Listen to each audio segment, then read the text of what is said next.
I will also give you the copy of the parts of the module itself, because it is being stored, and you can have a copy of this in the UNESCO Digital Library. Now, this is the model of the module design for student-centered outcomes based. Actually, there are seven important elements, no, of the module design development. Starts with the student and context. Aside from that, the graduate attributes and the program goals. The module aims and the learning outcomes on the third one. The fourth is the content. Fifth is method and resources. Six would be assessment, and seven is evaluation. So we'll go this one by one by giving you some of the guidelines to have an idea on how we will go through with the module development. Then later I'll be showing you some examples as well that we conducted and available for depth ed consumption. But there are some of the key terms that we need to understand. Module. Module is the building block, a basic building block of a program of study that may lead to an award, a diploma, or certificate. If you're going to compare, which is larger in scope, no, and which is more personalized. Module is personalized in such a way that when you compare that to textbook, textbook can be consumed in a general public for the textbooks. But if we're dealing with module, it can be contextualized in an institutional format based on institutional policy. Kaya ang mga modules na ginagawa ng mga schools at university, meron silang kanya-kanyang atake. O mean to say, meron silang kanya-kanyang way ng design o formatting ng isang module. And who's the one determining the formatting and the design? There must be a committee assigned to this, wherein the module development committee that will be able to check what standards or what format you're going to apply. Okay? It's different from what we call a lesson plan, because lesson plans can be part of module. Pwede nating sabihin na there will be one module in one course. But the course is mathematics in the modern world, you can create a module for mathematics in the modern world. So when it comes to assignment or programming, pwede nating sabihin na module can be described into different weeks, no?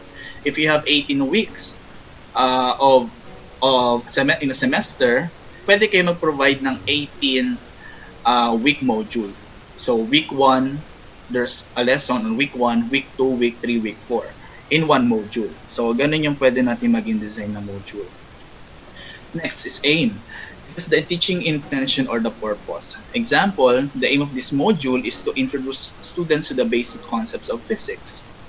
Outcome. So we discussed already the outcome. These are the expectations for the student to know and to do.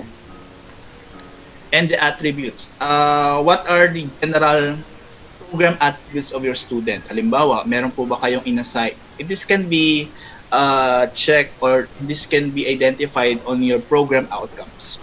Okay, the characteristic, the qualities, the competencies, or outcomes of your graduates later on. Then the goal. It's a discipline-specific outcome on the graduates will be expected to achieve. For example, in the Bachelor of Dentistry, apply a substantial knowledge base to clinical practice. So magkaiba rin sa Bachelor of Business Administration, Bachelor of Education, Bachelor in Real Estate Management, Hotel Restaurant Management. It depends on your specific program goals. Now let's talk about the first part, which is the student and the context. What do we need to know with our student before we create a module? Actually, there are two different approaches to learning that we can reflect in terms of module, and these are the deep approach and the surface approach. For the deep approach, as you've noticed, the primary purpose of the student is to understand the material. That's merely the purpose of the module itself. But for the surface, no, it's just to pass the module, because it's part of the requirement at hindi sila makagraduate, hindi sila magkakaroon ng grade kung wala po silang submission ng kanilang module. Next, if it's more on a surface approach, the method of student in terms of understanding the module is that they'll just memorize everything and consider the information as a new one, okay, or isolation from their previous knowledge. Kaya nga diba, yesterday we discussed that the brain default depends on making patterns. and connections with the new knowledge is very important. For deep approach is more active engagement, depending on the way or the quality of the module being created. Now, in a surface approach also, kung ang bata ay sasagot ng module at ito talaga ay pinaka-requirement, ayaw ng mga bata na bumagsak. So typically, the kind of motivation that they have in accomplishing a module is having fear or failure. Rather, in a deep approach, it's more on interest. Then aside from that, surface approach also for the way the students study the lesson, they will tend to stick closely to the required reading. Meaning to say, lagi tayo kasi meron tayong idea ng required reading, no, in using the module. Kung ano yung nakalagay na readings doon, dapat basahin ng mga bata. But sometimes, if you want to go deeper, students may read beyond the context of the module requirement. Baka kasi mamaya meron pang way of enriching the module na nakita ang estudyante in order for him or her to learn on the module itself. What are some of the thinking points? Siguro, every part, I will be showing some thinking points that you need to consider. First one, how diverse is your student group? How do you want to find this out in terms of assessing them? Ano ang support ng institution in developing the module? What they can provide? What assistance or support? How and when will you test your students' prior knowledge on your subject matter? Which part of the module will that be implemented? How will you check their literacy skills? That's one of the considerations also. Halimbawa, kung ang subject area mo ay programming, no? The course is programming and you want that to be implemented in a modular approach. Anong required skill nila dapat meron? For example, would be logical skill or information literacy skill.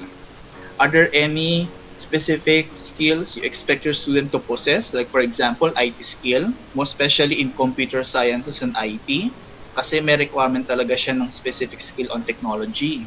For education, for example, ano mga specific skill na meron sila dapat? Communication skill ba? Critical thinking skill, creative skills, so on and so forth. Now, part is the graduate attribute and program goal. In this case, you can easily locate this program goal or graduate attribute on your program outcomes na nakalagay sa inyong mga syllabus and mandated by the institution. Again, the graduate attributes are the competencies or qualities. Usually describe a set of outcomes which all graduates of the particular institution can be expected to achieve. Example, in the College of Business Management or Bachelor of Business Administration, students are required to create a marketing plan or feasibility study.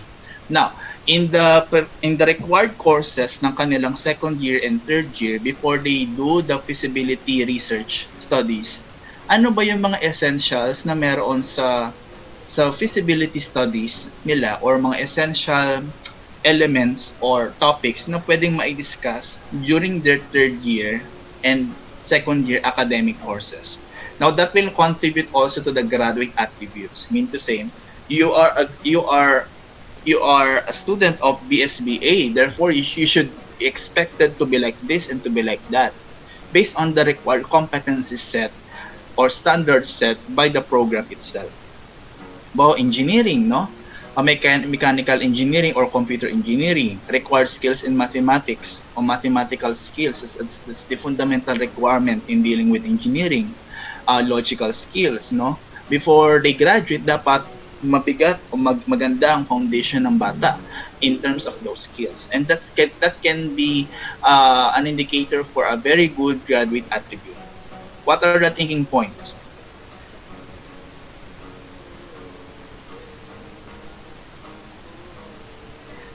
Does your school or college if so, how will your module contribute to the achievement of these attributes by your student?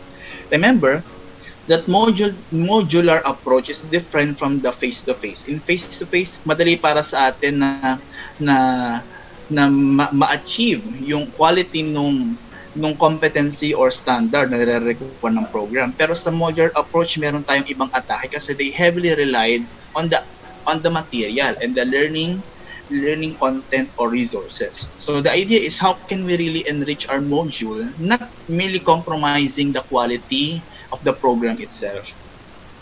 Program goals are learning outcomes describing in broad or discipline-specific terms what the students should accomplish for the program, what they should possess, and what skills they should have.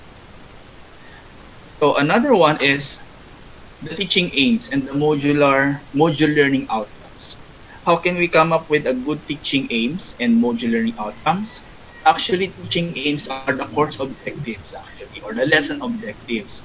It provides an introduction to the module or a primer. Okay. Now, example of this would be this one. The module title is Statistical Analysis 1. For example, ito yung course title, no? And teaching aims are the following. So this module aims to give students an understanding of how statistical analysis may be employed to solve real problems. Generally, you start, then you proceed with specifics. That's the idea of giving introduction or giving objectives or outcomes to the module itself. What are different types of learning outcomes? Again, para din siya pong lesson plan na merong cognitive, may have psychomotor, and we have the affective domains or learning domains. It always addresses 3 major learning competencies or outcomes. The cognitive side, which is more on the intellectual skill, the psychomotor more on the practical or performance-based, what the student perform, develop, create, construct, evaluate something. Then attitude and values, actually hindi masyado itong binibigyang emphasis sa lesson plan, pero we need to integrate this in order for us to address the soul of the learning process. What are the thinking points that you need to understand in this part? The first one, does your module aim provide students with a useful intro? Aside from that, yung inyo bang learning outcomes na i-create ay naka-indicate ang lahat ng bagay na kailangan nilang matutunan in order to pass the module? And thus, the outcomes covered all of the learning domains. The question here is, di ba we identified essential competencies, so essential silos, no? With the essential silos, sabi ko nung first day na hindi lahat ng silos ay pwede nating isama. Because there are essentials and there are least essential. There are mostly essential outcomes. Now, it's the manner on how you will do or choose the appropriate competencies or appropriate learning outcomes na pwede nating isama in the module. Not all learning outcomes ay pwedeng ilagay sa isang module. Like for example, si DepEd. Si DepEd po, di ba, from 60,000 learning competencies, binabaan nila ito into 6,000 na lang. Kaya nagkaroon sila ng most essential learning outcomes or learning outcomes or learning objectives. Ito yung MELC na tinatawag natin o learning competencies, what I mean, na ginagawa ngayon ng mga teachers natin sa DepEd, nasa proseso na sila ng paggagawa ng mga modules. And I will be showing you one example of the module na kinecreate nila ngayon. Okay? Para makita nyo kung anong pwedeng institutional format na pwede nyo pong i-adapt. Okay. Have you avoided using the terms like understanding, appreciating, and be familiar with on your learning outcomes? So, pwede naman nating tanggalin na ito dahil napakarami namang ang dami-dami namang mga performance indicators na pwede nating gamitin so far. Does it conform to the institutional requirement? At the same time, have you checked your institutional policy kung meron na po in guiding or guidance on writing items or writing aims and outcomes? That's why the modular development committee should be the one to establish policies on how to produce with the module, from the formatting up to the writing process. Next one is part 4, the content selection and sequencing. Another integral part of the module is this, wherein there are 2 different approaches in the content and sequencing. It is a discipline-based approach and a socially critical approach. Meron kasing dalawang paraan kung paano tayo nagtuturo typically based on our discipline or based on the content. It's morely focused on the content, no? For example, in a discipline-based approach, most university modules follow the structure of this based on the discipline. Example,